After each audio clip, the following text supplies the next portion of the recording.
कहवा में तुलसी के नैहर, कहवा में सासुर, कहवा में सासुर हो।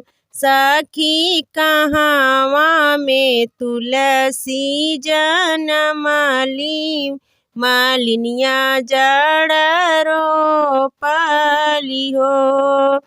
सखी कहवा में तुलसी जनमली, मालिनिया जड़ रोपाई हो।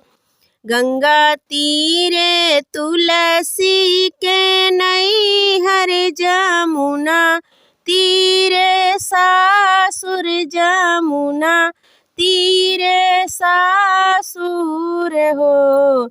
सखी कुरुखेत तुलसी जनमली, मालिनिया जड़ रोपली हो। सखी कुरुखेत तुलसी जनमली, मालिनिया जड़ रोपली हो।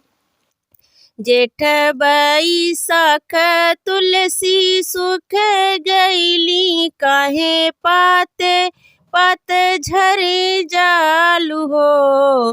हे तुलसी चढ़तई कार्तिक महीनवा, तो कैसे हरियाई जालू हो।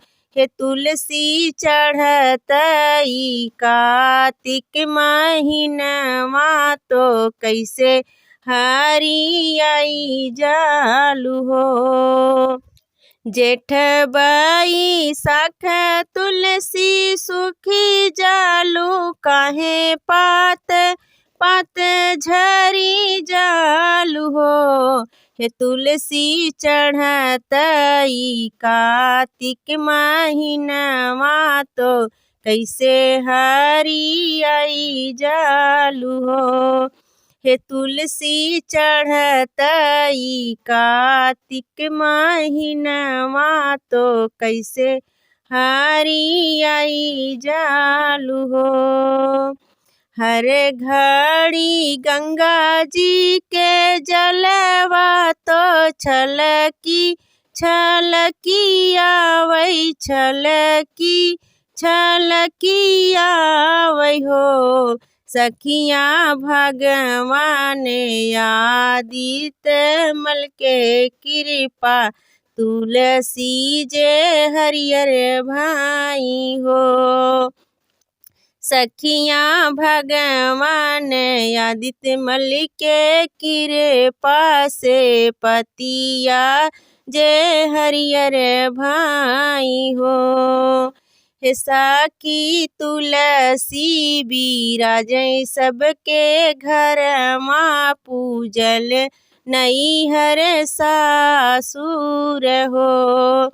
हे सखी तुलसी बिराजै सबके घर घर, पूजै नैहर सासुर हो।